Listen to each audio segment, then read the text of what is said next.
Hi guys, welcome to my channel Soil and Margaritas. I'm so glad that you're here. Today I'm going to be trying my hand at saving seeds from tomatoes and from a couple of flowers that I have in my garden. This variety that you see here are all heirlooms tomatoes, and they are the perfect type for me to save for next year. Actually, I'm going to be saving seeds from everything that I have in my garden if possible. So we need to start with tomatoes that are ripening and ready to go from the vines, and the flowers that I'm going to be collecting today are already dry and ready to go. You do want to wait for your flowers to completely dry on the plant before you try to collect seeds from them. And if you're unsure about how to do this, there are a lot of videos out there, or even if you Google your plant and saving seeds, it will show you when the best time to collect them or how the seeds will look like if you're unsure about that. Like this canna over here, I did not know that you could collect seeds from them until this year, and this is actually the first year that I had them in my garden as well. So what you need to do is wait until the seed pads where the seeds are completely dry and brown and wrinkly, like here. You can see how they start looking from going to green to brown. When they are completely brown, that's the time to take them. And I am not going to be using any special equipment. Anything that you have in your home, cups, container, plastic containers, will work. As long as it can hold water for a couple of days, you should be good to go. One of the main things that I can tell you from experience is that you need to be labeling whatever you're using, whether you're fermenting or drying or just separating your seeds. Label and label again. So like I say, you do want to start with tomatoes that are already ripening from the vine, and you do want to make sure that they are heirloom tomatoes. You can save seeds from your hybrid tomatoes, but more than likely you will not get the same variety that you had in your garden this year. All of my varieties in my garden are heirloom, so I don't have to worry about not getting the same tomatoes. And as long as you take the seeds completely out of the tomato, really there is no right or wrong way to do them. You can use a spoon, you can use a stick, you can use your fingers to get those things out of there. Anything that works for you is fine.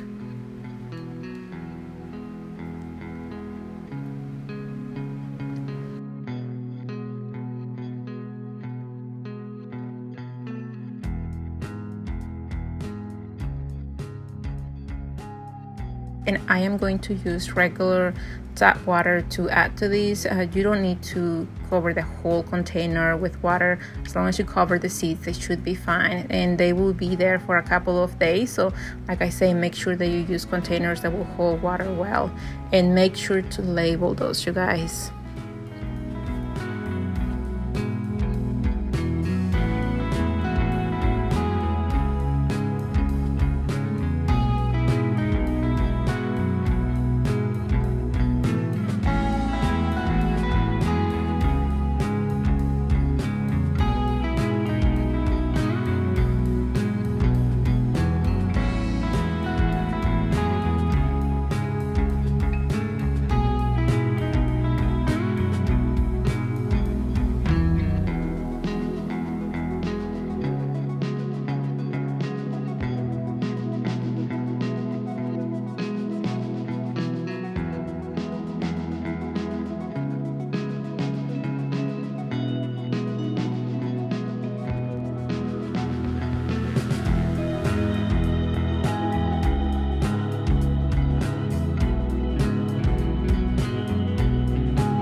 And I'm going to be using this little plastic container for the marigold seeds.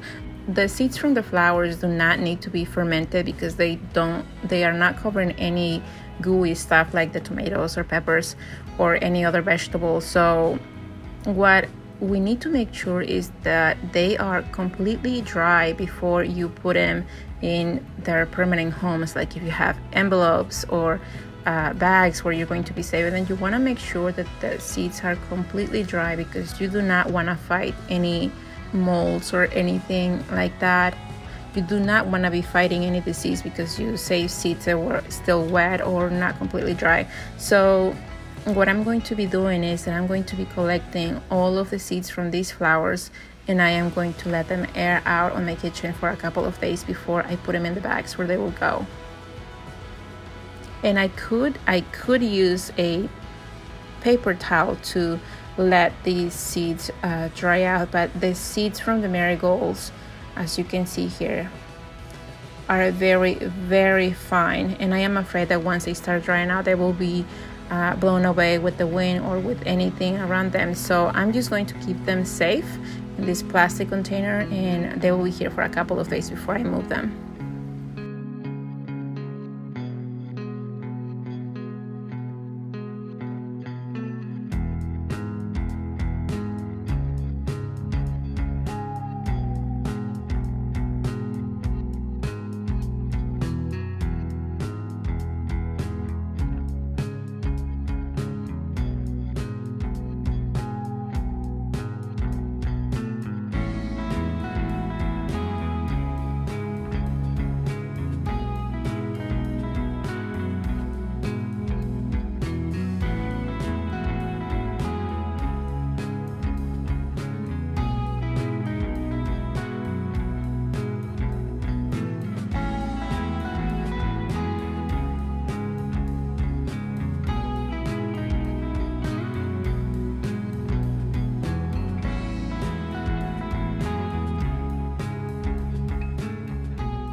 And these are the canna seeds that we collected from the plants, and basically all you have to do is just open those little bags or pots collecting the seeds inside. And like I said, you want to make sure that you collect those when they are completely brown and wrinkly on the plant still, and this is what the seeds look like. And I already started doing this from other canna seeds that I have on other containers, and I have been collecting them because I have plans to use a lot of them next year. Like I mentioned, this is my first year with cannas, and I just fell in love with them. And apparently, if you did not know, Japanese beetles also love the cannas, so keep an eye on that for that. And this is what the seeds look like. So I am just going to save them with my other seeds that I have from the same canna plants, and I will save them there for next year.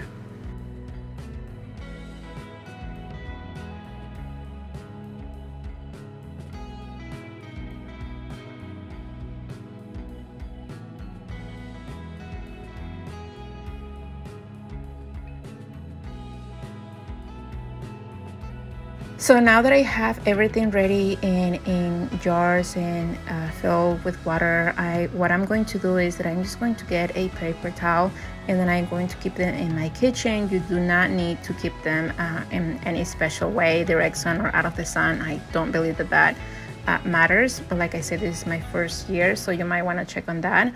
And after a couple of days, they're going to be looking really deep in color, depending on what you have going on there. And let me tell you something, you guys. I started this one a couple of days ago from a melon that I collected, and the fermentation process is very smelly. I did not know that until I removed the paper towel that was covering this jar, and wow, so just be prepared for that. And what I'm going to do is that I'm going to rinse this mixture here, and I'm just going to keep the seeds intact, and then I'm going to place them on a paper towel. And you want to make sure that you get all of the nasty stuff from the seed very carefully, and you want to keep them flat on the paper towel, away from each other, or at least that's the idea, so that they can dry it out on their own. And once they are completely dry, then you can just put them in whatever container or bag you're using to keep them. And like I said, make sure that you label things. Whatever you're using, label the seeds so that you don't get confused. So they are going to go into my kitchen for a couple of days where they're going to finish drying out, and this is what they will look like. So now I have seeds that are completely dry. These seeds I started a few days ago from my cucamelons, and they went through the process of fermenting for a couple of days. I rinsed all of the gooey stuff from them and I put them in this paper towel, and now they are ready for me to save. So I went to Michael's and I found these mini bags for about $3 per 100 of them. I think that was a very good deal. They were on sale, so I think that I might just gonna have to go back and grab a couple more of these for the future. And what I'm going to be doing is just going to label the bags and write the year on them that I collected the seeds, and that's basically it. Anything else that you might want to add to them is really up to you. And that's basically it, you guys. I am going to be showing you how this process is going, and hopefully I get beautiful and healthy plants next year from all of the seeds that I collected this year. And that's it for this video. If you like it, let me know, and you might consider subscribing. And until the next video.